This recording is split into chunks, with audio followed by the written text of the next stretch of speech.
This is a special edition of KSL News. We are announcing the end of the active phase of the search for Susan. Today, Susan is still missing. We do not know where she is or what happened to her. She's always somewhere in the back of my mind. In some ways, it just seems like yesterday. I would tell her I love her, and I miss her a lot. We hope someday she'll be found, but... She had a strong belief in a life after this, and I know that her boys are with her. I know they are with her. Every minute of every day. She's still missing. She's still so much a part of my life, and it's her being gone has left a hole there that has not been filled. Good evening, and thanks for being with us for this special report tonight, marking 15 years since anyone has seen or heard from Susan Cox Powell. The West Valley City mom of two disappeared December 6, 2009, while her husband told police he took their two young sons, ages 3 and 5, on a last-minute midnight winter campout in the West Desert. Susan's story has captivated the country, and in 2018, KSL Podcast and investigative journalist Dave Cawley produced the most accurate and comprehensive reporting on the Powell case in season 1 of the Cold podcast. More than 80 million people around the world have now listened, and Dave's investigation continues with 2 new episodes out today, available anywhere you listen. Last night here on KSL, Dave revealed details he's now discovered about a piece of charred mystery metal that police found hidden in Josh Powell's van. Yeah, tonight he takes us back to the days after Susan went missing, when investigators hoped her boys would hold the answers to where their mother was. The day after Susan Powell went missing, her son Charlie told a story that didn't make sense. We got in the airplane, and the airplane went to Dinosaur National Park. A detective had asked Charlie about the camping trip he went on with his dad, Josh Powell, the night Susan disappeared. When you were all done, what did you do? We went to a beach when he was all done. Charlie's talk of beaches and airplanes seemed like fantasy, but then he said this. My mom stayed where a crystals are. Where what are? Where crystals are. It sounded like evidence Josh might have murdered his wife, and it sent police on a search of abandoned mines, but they never found Susan. People still fixate on this clue about crystals, overlooking Charlie's talk of airplanes and the beach. Charlie clearly wasn't talking about the ocean, because that's hundreds of miles from Salt Lake City. But he might have been referring to this pond right outside Susan's work. Say, come here, ducks. Josh and Susan's home videos show they came here often to feed the ducks. Okay, you get little pieces for them. Afterward, Josh would take Charlie here to watch airplanes. If Charlie's beach and airplanes were references to Susan's work, why wouldn't he just say that? Because 4-year-olds don't communicate like adults. You kind of have to talk the way that they talk. Utah's approach to these kinds of interviews has evolved in the years since Susan disappeared. Detectives no longer take the lead.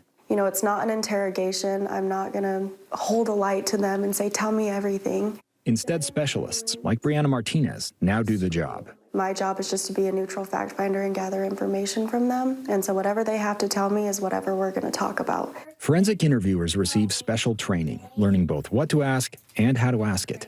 They have to avoid leading questions. You want to understand what the kid wants to tell you, and you don't want the story to be from you. The approach is based on science, and the result, better outcomes for investigators and for kids. We have our guidelines that we follow, but every kid's different. The hope is future cases like Susan's can be prevented by knowing the right questions to ask. That was Dave Cawley reporting. Detectives never could decipher the details Charlie described. It left them and eventually the public with more questions than answers in the search for Susan. Coming up in about 25 minutes, Cold host Dave Cawley will join Shara Park in the KSL Stream Center to talk about the latest in his investigation and to take your questions live. Be sure to stick around for that. You can watch on the KSL Plus app for free, or on our KSL Facebook page, or on the YouTube channel at 7 o'clock. Following Susan's disappearance and presumed murder at the hands of her husband, friends and family questioned if there was more that could have been done to prevent the tragedy. Yeah, in the decade and a half since then, the stigma surrounding domestic violence has lessened here. The public perception has changed, and the resources for those impacted have dramatically improved. Joining us now is Kimmy Wolf with the Utah Domestic Violence Coalition. It's an organization that is focused on preventing tragedies like Susan's and domestic violence and abuse of any kind. Kimmy, I wanted to just start and talk a little bit more about that stigma. It is changing and lessening over the years, is that right? It absolutely is. From a situation that is whispered or even not even talked about, to the fact that there is a communications person, me, who is here on a news broadcast talking about domestic violence. And Kimmy, public perception has also kind of changed along with this as well. What have you seen? So I believe that there has been a dramatic change in the understanding of domestic violence. It doesn't just look like a black eye covered with makeup and glasses. We're understanding financial abuse. We're understanding the nuances of emotional abuse. And I think those are all tracking in the correct direction. With the perception, that helps cases and prevention efforts, but have the resources come along in tune, in the same way? They really have. The resources have really advocated for the full needs of a survivor. So many people think that as long as there are emergency shelters, somehow magically that solves a person's need to rebuild an entire life. And we are understanding that there's so much more than just emergency shelter. There's affordable housing. There's a counseling aspect of it. There's childcare, employment. All those things are integral to rebuilding an entire life. What would you say in your history, your knowledge, the biggest challenges for someone who may be in an abusive relationship, how to get out of that? It's got to be so difficult, as we've seen through so many cases. So I think still with all of the changes and improvements in public perception, there is still a fear of survivors that they're going to be believed. Now, I said some really fantastic ways that things have changed in a positive way, but I still feel that there is a stumbling block when it's not theory anymore. It is someone in front of you. You may know the couple. You may socialize with the couple. Now, when we put an actual relationship faces to this cause, many people still stumble. And they're like, well, I didn't see it, or this person is fantastic. These are couple goals for us. And so when we are faced with something that from the outside in looks wonderful, but then we have a individual who's being harmed coming forward about this harm, that is a time where the perception that this happens to other people, an abusive partner looks a certain way, it doesn't happen to couples that look like myself and my partner, that's where sometimes the disconnect can really be harmful to someone coming forward to talk about their abuse. So as we're looking at ways we can get involved in a more individual way, you're just identifying one thing that might be the starting point of that, is the believing. Absolutely, and I can't make it any simpler. When you start from a position of believing someone coming forward, now this is not an easy thing to say, but when we believe a person when they are being harmed, that's when all of the options can open up for them. If their close family and friends don't believe them, then why would a stranger on a hotline believe them? Why would a police officer believe them?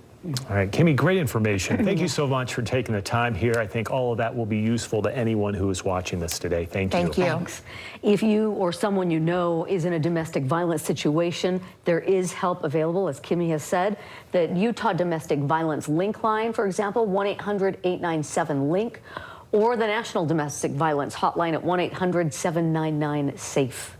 Coming up next here, a unique service. It's a new one in the fight against domestic violence, not for survivors escaping abuse, but for the men at risk of abusing.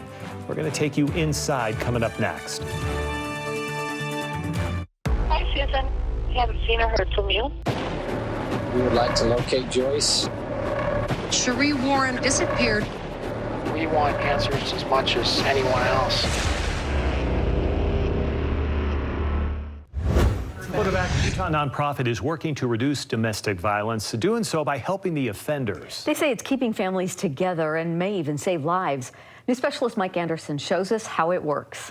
And here's the resident room. Shelters like this typically offer an escape for the victims of domestic abuse, not this one. We wanted to have someplace that focused really on interpersonal violence and working with the whole family. Jenna Fulmer and Martha Burkett-Fallis are the co-founders of My Auntie's House. People who've just had a really horrible situation, the worst night of their life, will say, I don't want them to go to jail, I just want the violence to stop. And that is what they work on. We're pretty familiar with the system that locks away the offenders, sending victims to shelters like this. Well, by focusing on the abusers, they say they can keep more families together, ideally saving more people from becoming victims. It means the men that come here learn to manage their emotions. We have a lot of guys that will say things, I didn't want to be my dad, which is just, and they will, I didn't want to be my dad. Like, great, let's talk about dad. And then let's talk about you as a dad. To be here, the men have to be employed and support their families at home. It's been open for about a year. None of the participants who have lived here have had new arrests for domestic violence. It's based on a similar program that they say has had a 95% success rate in Israel. And by healing families, they believe they can save lives. Absolutely. Yeah, it's murder prevention. Yep. We hope. We hope. Helping families reunify and start over, as they're helping one family do now. We've got all kinds of safety plans involved, and we're taking it slowly, step by step. Burkett-Fallis says she was drawn to this work in part by her own father's faith and others. We don't believe that there's any throwaway people. No. We believe that all people have the ability to change if they want to make the change. Fulmer has seen the other way these things can go. I have some lived experience as a survivor. And then took that and went and did forensics and criminal justice. They say it's better to believe in family, having faith in those who want to do better. You're focusing on developing empathy, developing accountability, and being able to be accountable without being ashamed. Mike Anderson, KSL 5 News. Mike, thank you. What a unique idea there. My Auntie's House is not the only service provided by the Amethyst Center for Healing. They offer domestic violence resources for individuals, families, and communities. And joining us now is Jenna and Martha from Amethyst. Let's start with some of those other services. You focus on both men and women. And children. So we work with the whole family. What sort of resources do you have?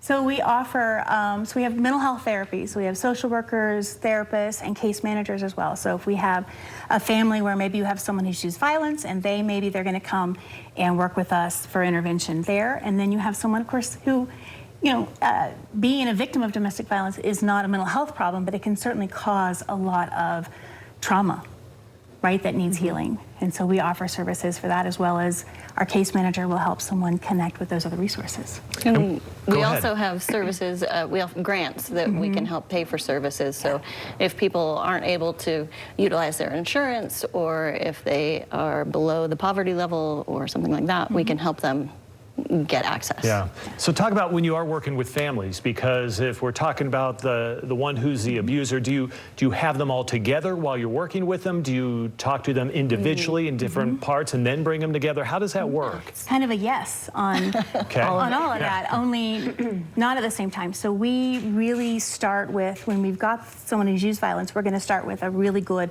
evaluation, and we use an instrument that the state prefers, called the Intimate Partner Violence Risk and Need Evaluation, which is going to tell us, okay, this person has these risks, and this is what we think may be the things that they need the needs that need to be met for them, so that they are less likely to recidivate.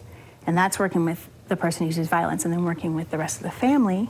We're going to work with them. Do they need individual therapy? Do they need to be in a group? Do they have children who need to also have classes or groups or what have you? And just, we're not going to bring everybody together immediately, because that's already been the problem. You have to sort some things out first, right? Absolutely. Safety. But I was intrigued by what you said in the story, that you don't believe that there are throwaway people. Ultimately, you want families, and the families themselves want to stay together. They just need to get out of the violence and the situation that's causing the problem immediately. Absolutely. If you've ever been in a problematic situation in a relationship, which a lot of us have, sometimes you just keep touching it, and you just can't stop obsessing about the thing that you did right, the thing you did wrong, the thing that your partner did right or did wrong. And sometimes you just need a little bit of a break to think about things and calm down and learn how to go through the situation in a healthy way. Real quickly, what message would you have for people out there who are just maybe scared to reach out, a little nervous about that?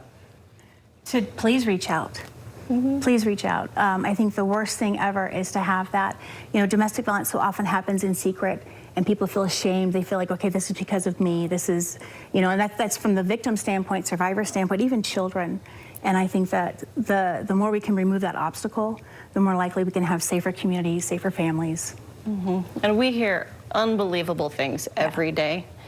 If somebody comes to us with a story and they're like, you're not going to believe this, it's like, please try us. Yeah, you've heard it all, I'm sure. Yeah. Okay. All right. Jana, Martha, thank you very much. Thank really you. insightful. Appreciate the work you do as well. Yeah, thanks for having us. Yep.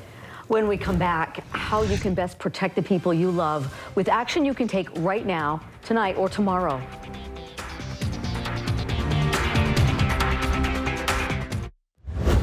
Susan Cox Powell's story has captivated millions, leaving some wondering, how could I help someone like Susan? And it may be as easy as educating ourselves. Join us right now from the Utah Domestic Violence Coalition, Jennifer Campbell. Jennifer, thank you so much. We appreciate you coming in. Oh, I'm glad to be here. And we've had a lot of really good insight throughout the day here, but what do people need to know in situations like this and how they can help out?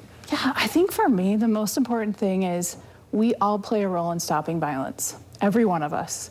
And that role does not have to be, I'm a trained advocate and I know all the answers, but it is that when someone comes forward, because most likely they're going to come to a family member, a friend, someone they know and trust, and tells you that they're experiencing this, and you get to believe them.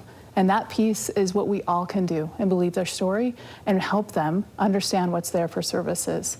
And all of us have local providers in our area. We just heard from Amethyst. We have many services all across the state, and you can reach out to them today. You can know who's your provider. You can volunteer and help so that you're ready to refer someone to get services. So you can make that resource bridge from someone to the whatever can help them. Absolutely. It's a change response when you can say, I've been there. I've seen the staff. I've met the team. I know what it looks like. You have a place and you can be safe. Believing them seems to be key as well. Yeah. Yes, absolutely. All right. Thank you, Jennifer. We appreciate you and your team today. It's been helpful. Yep. Fantastic. All right, still to come here. We are live in the KSL Streaming Center where Sheriff Park is standing by for our interactive discussion with the host of the Cold Podcast, Dave Cawley. Sheriff will take over after the break with how you can get involved. That's coming up next. Welcome back, everybody, to this Cold special, this KSL special, Cold Susan Powell, 15 years later. I am Sheriff Park here live in the KSL Stream Center, and I'm going to be joined here in just a few minutes by Cold Podcast host Dave Cawley to talk about this case, the 15 years of this investigation. If you've watched Cold, you know there is nobody out there who knows more about this investigation today than Dave Cawley, and he's going to be answering your questions tonight as we look back over this case. We want you to join us here at 7 o'clock. All you need to do is scan that QR code, join us on KSL TV's Facebook page or on our YouTube channel, or of course, KSL Plus.